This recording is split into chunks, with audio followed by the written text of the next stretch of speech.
नमस्कार साथियों, सभी को जय हिंद, वंदे मातरम। मैं गोविंद मालवीय आपका हार्दिक स्वागत करता हूं।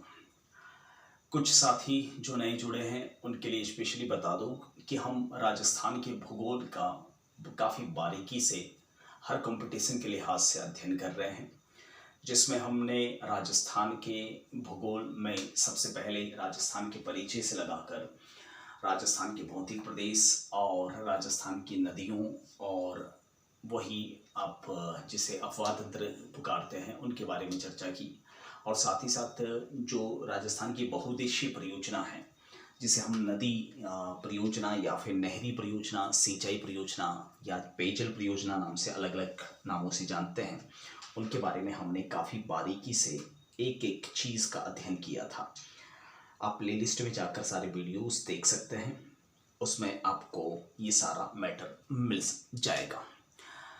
आज हम पिछली क्लास का ही टॉपिक आगे बढ़ाते हैं, मिट्टियों के प्रकार। हमने रंग और जो रासायनिक आधार पर जो मिट्टियों का वर्गीकरण देखा था और प्रदेशों के अनुसार वर्गीकरण देखा था, उसमें मैंने आपसे कहा भी था कि ये मिट्टियों का जो वर्गीकरण है वो इतना भी महत्वपूर्ण नहीं है।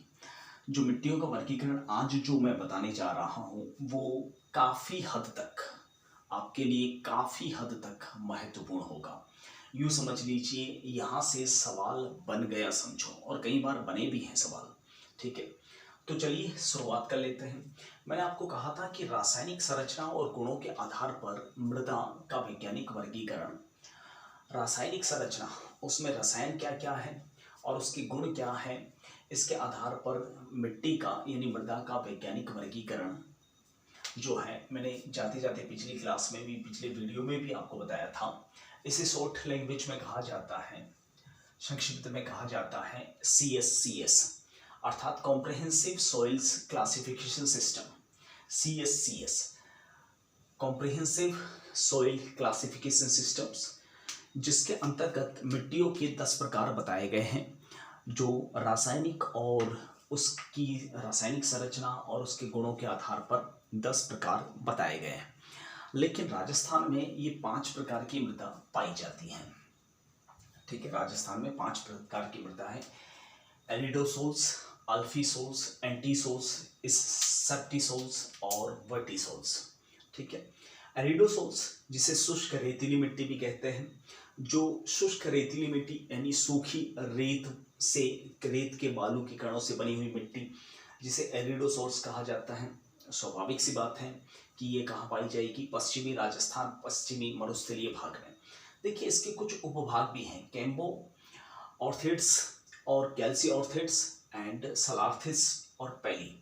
ठीक है, वैसे यहाँ तक सवाल नहीं बनेगा, फिर भी बड़े लेवल पर हम जब एग्जाम देते हैं तो यहाँ से भी सवाल कई बार बनाए जाते हैं। ठीक है, एरिडोसोल्स अर्थात शुष्क रेतीली मिट्टी। ठीक है, आप थोड़ा सा इस नोट्स प्रिपेयर करते समय इसको व्यवस्थित ढंग से लिख लीजिएगा। एरिडोसोल्स शुष्क रेतीली मिट्टी को कहते हैं, जो पश्चिमी मरुस्थलीय प्रदेश में पाई जाती है, यानी थार के मरुस्थल में अधिकतर पाई जाती है। ठीक है, इसके कुछ उपभाग हैं: कैम्बो ऑर्थेट्स और कैल्सी ऑर्थेट्स और सलार्थिस और पैली। ठीक है, दूसरी प्रकार की मिट्टी है जिसे अल्फीसोल्स कहते हैं, जलोढ़ मिट्टी।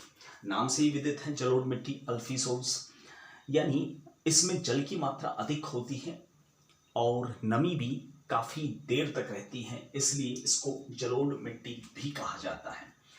यह पूर्वी मैदानी भाग में पाई जाती है। पूर्वी मैदानी भाग, जहां मैंने आपको भौतिक प्रदेशों में बताया था कि जहां से 50 सेंटीमीटर से लगाकर 75 सेंटीमीटर के बीच जो वर्षा वाला क्षेत्र है, पूर्वी मैदानी भाग जो राजस्थान के पूर्व में जो स्थित है, वहां पर यह अल्फीसोल्स पाई जाती है, जिसे जलोढ़ मिट्टी भी कहा जाता है। ठीक है, तीसरा प्रकार है एंटीसोल्स। इसे पीली भूरी मिट्टी कहते हैं। पीली भूरी मिट्टी जिसमें पीलेपन और भूरेपन की दोनों की मात्रा होती है, एंटीसोल्स कहलाती है। ये पश्चिमी राजस्थान में पाई जाती है, जहां अरावली के जो ढलान है, पश्चिमी राजस्थान में जहां अरावली का जो ढलान है, वर्तमान गोडवाड़ क्षेत्र, जिसमें अजमेर से लगाकर नागौर वाला इलाका, इसके अलावा पाली सिरोही वाला इलाका, वहां पर ये एंटीसोल्स पीली भूरी मिट्टी पाई जाती है, स्पेशली लूनी बेसिन में। ठीक है, चौथे प्रकार की है इंसेप्टीसोल्स। जिसे आर्द्र नवीन मिट्टी भी कहा जाता है। ये नवीन मिट्टी है, स्वाभाविक सी बात है, आर्द्र और नवीन मिट्टी है, नमी युक्त है और नई मिट्टी है, तो स्वाभाविक सी बात है कि यह नदी के जो पार्ट हैं, जहाँ नदी का ढलान है या नदी का जहाँ फैलाव है, वहाँ पाई जाएगी। इंसेप्टिसोर्स कहते हैं यह उत्तरी अरावली और दक्षिणी अरावली क्षेत्रों में पाई जाती है। उत्तरी अरावली जहाँ वर्षा की मात्रा अधिक होती है और दक्षिणी अरावली जहाँ वर्षा की मात्रा अधिक होती है, स्वाभाविक सी बात है उसे आर्द्र नवीन मिट्टी वहाँ पर पाई जाएगी। आपको ये सिर्फ नाम याद रखने हैं, बाकी कुछ भी नहीं, और इनको क्या कहते हैं हिंदी में वो चीज़ याद रखना है। एल्डोसोर्स शुष्क रेतीली मिट्टी, अल्फीसोर्स जलोढ़ मिट्टी, एंटीसोर्स पीली भूरी मिट्टी, इंसेप्टिसोर्स आर्द्र नवीन मिट्टी और वर्टिसोर्स यानी काली मिट्टी। काली मिट्टी स्वाभाविक सी बात है, मैंने पहले भी बताया, हाड़ौती क्षेत्र में, प्रतापगढ़, बांसवाड़ा, चित्तौड़गढ़ क्षेत्र में ये काली मिट्टी पाई जाती है, जो मक्की की फसल के लिए काफ़ी उपयुक्त मानी जाती है। ठीक है, तो ये था रासायनिक संरचना और गुणों के आधार पर मृदा का वैज्ञानिक वर्गीकरण, जिसे हम शॉर्ट लैंग्वेज में CSCS अर्थात कॉम्प्रिहेंसिव सॉइल्स क्लासिफिकेशन सिस्टम कहते हैं। अब बात करते हैं राजस्थान में कृषि विभाग द्वारा मृदा का वर्गीकरण। राजस्थान कृषि विभाग द्वारा मृदा को यानी मिट्टी को 14 भागों में डिवाइड किया गया है। कृषि विभाग राजस्थान सरकार द्वारा मिट्टी का वर्गीकरण 14 भागों में है। साइस, रोजेक्स और रेवेरिना। साई रोजेक्स, देखिए ये वाला जो पोर्शन है अभी मैं आपको बता रहा हूँ, ये वाला आप मान के चलें very very very very important है, आपके एग्जाम में छप गया माने आप। और जो उटपटांग नाम होंगे वह ही पूछेंगे, भले आपको रटना पड़े, अगर मेरी मानो तो यहाँ से ये चीज़ें याद करके जाना। साइरोजेक्स, रेवेरिना, इसके अलावा जिप्सीफेरस।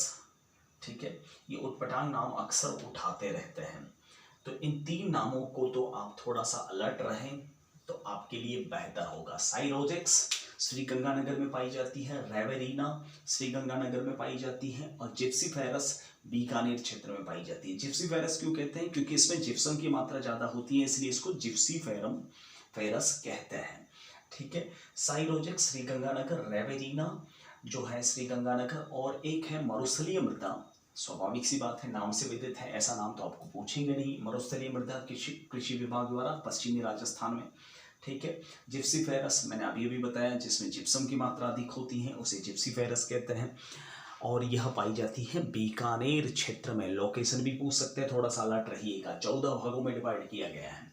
धूसर भूरी जलोढ़ मिट्टी, धूसर यानी धूल की कलर वाली, भूरी जलोढ़ मिट्टी पाली, जालोर, नागौर, अजमेर और सिरोही बेल्ट में पाई जाती है स्पेशली। धूसर भूरी जलोढ़ मिट्टी, चूना रहित भूरी मिट्टी जिसमें चूने की मात्रा नहीं होती और भूरी मिट्टी है, जयपुर, सीकर, झुंझुनू, नागौर, अलवर, अजमेर क्षेत्र में पाई जाती है।